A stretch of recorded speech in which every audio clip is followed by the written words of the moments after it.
Hey, what's up? This is Dillio coming to you with another video, and in this video we're going to talk about why your friends and family aren't your target audience. So the first things first, you might ask, well, why do you say that?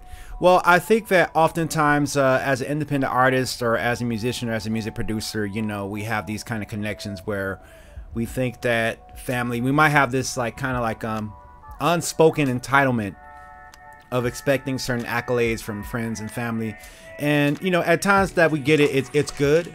It's really good. We think that because we know each other from home, we grew up in high school, we know each other for such a long time, that you would think that they would try to be a little bit more responsive to the different things that we do creatively. You would think that automatically they're supposed to support our business, or automatically that they're supposed to enjoy our music or something like that. And oftentimes we can kind of make that mistake where we think that, well, since you know me, we cool, you should be vibing with this. And the truth of the matter is that that's not really the reality of it all. And I think it's important to remember that I don't think it comes from a malice intent. I don't think that friends and family are trying to hurt you. I don't think that they're trying to make you feel bad. And I don't even think it's really like a lack of interest. I think that oftentimes family and friends have seen you do this forever.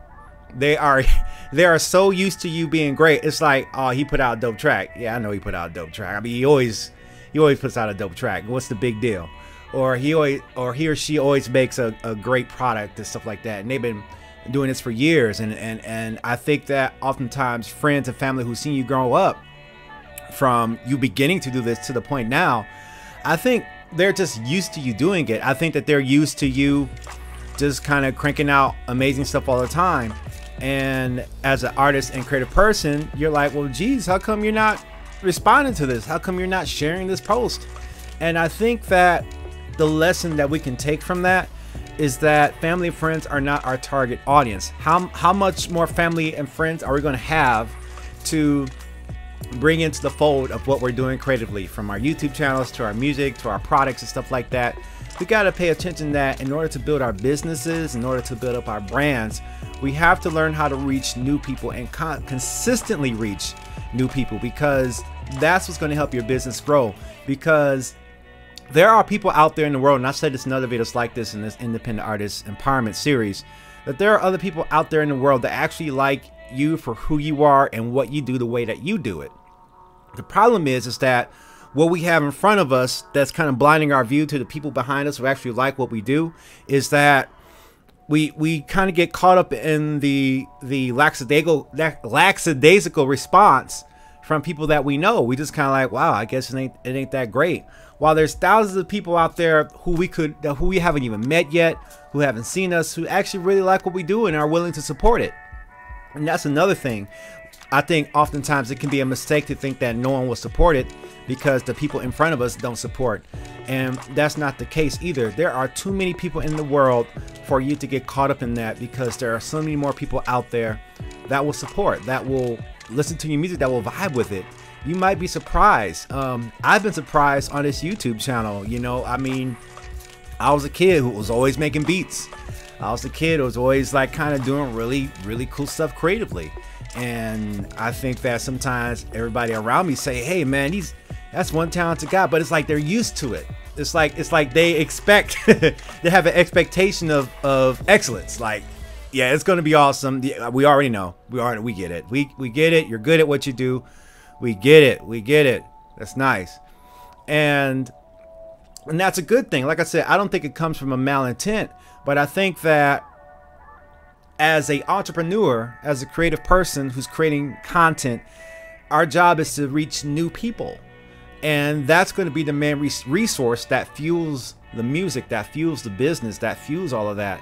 And it's constantly, it's important to, that's why networking is important. And I know a lot of people say, oh, you got to network, oh, you know, and they don't really give you the nuts and bolts of it. But networking is a great tool to build your brand and to meet new people that actually vibe with what you do. Now, also pay attention to this, because as a creative person, another thing that you might want to understand is that other people who are doing the same thing that you're doing is not your target audience. If you're a music producer, music producers are not your target audience unless you're providing a service for music producers. The last thing a music producer wants is for someone to just give them beats. It's like a car dealer. It's a car dealer metaphor that I've used in the past, where it's like the car dealer doesn't need cars because the car dealer already has a lot full of cars he wants to sell. What they need is connections to help them sell their cars. So if you find ways to help them meet that need, then they're suddenly your target audience.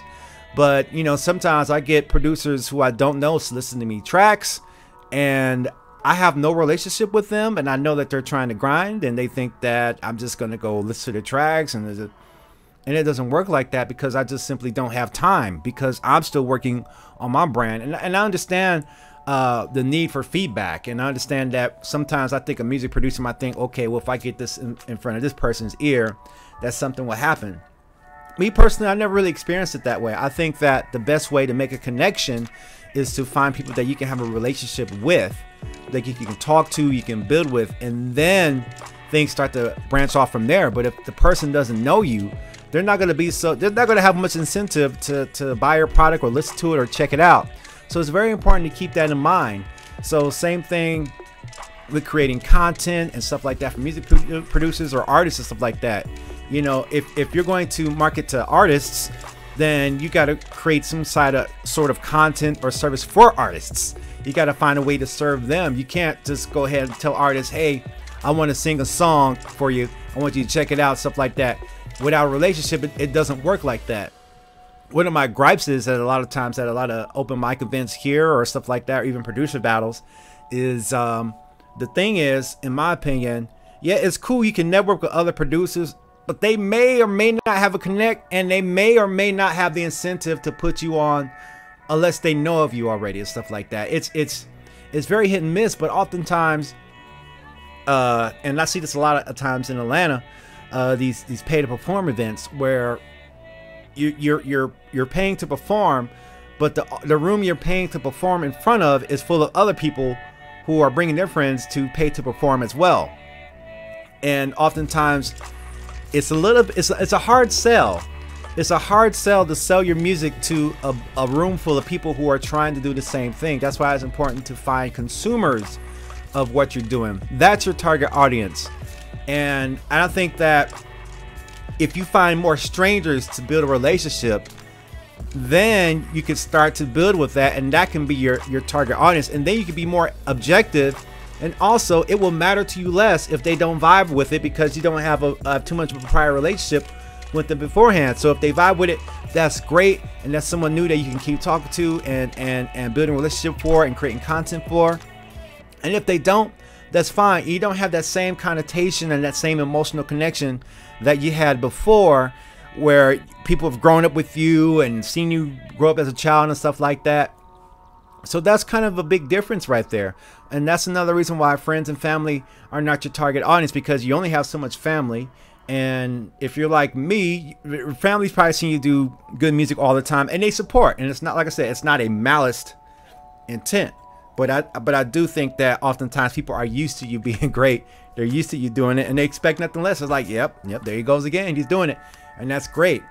But you limit yourself when you only focus on people you know and family, and not try to reach out beyond. I think that oftentimes creatives and new entrepreneurs will get disenfranchised because the friends aren't responding to the post the way you think they should, and the family isn't responding to the post that you think that they should, and they're not buying a product in the way that you think that they should.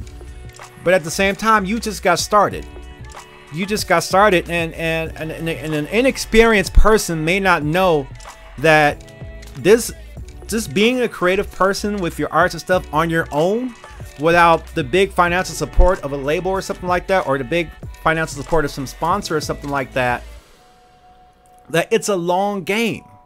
And that means that you gotta have fun doing this without the support. You gotta have fun doing this without the accolades. You gotta have fun doing this without the comments.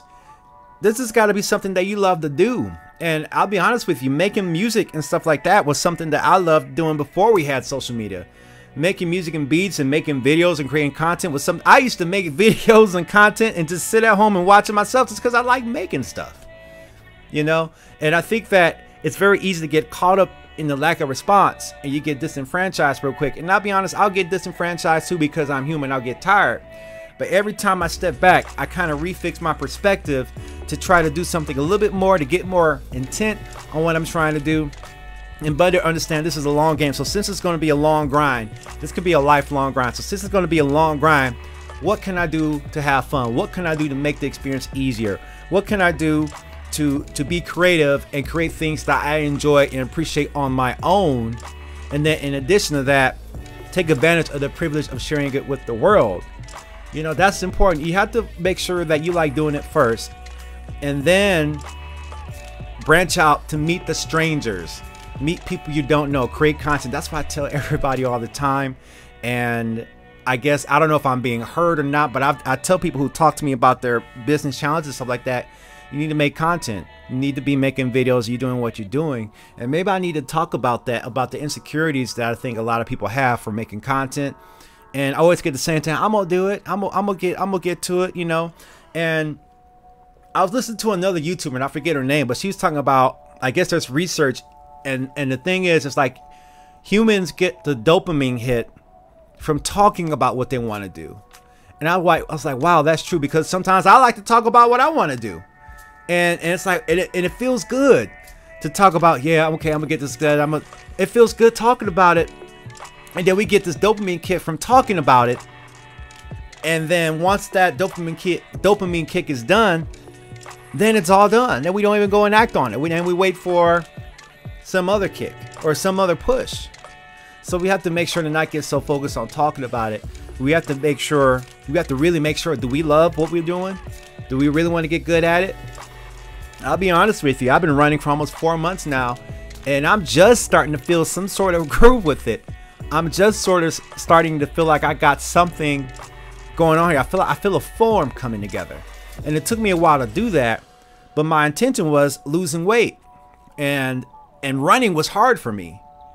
But as I kept doing it without stopping, it got a little bit easier, and it gets a little bit easier. And the end of the run is always rewarding. It's like, wow, I did it.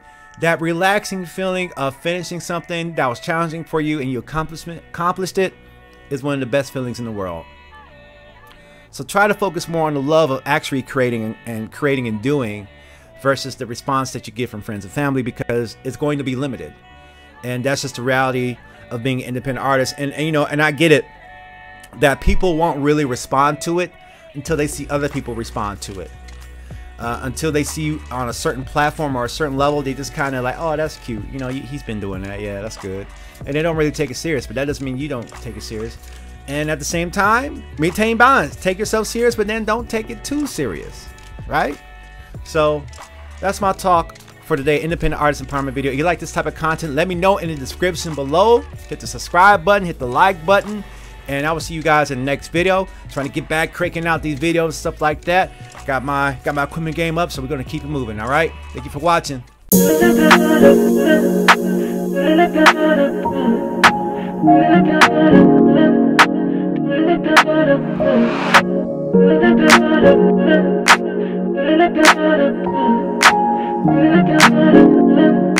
Dillio on the track.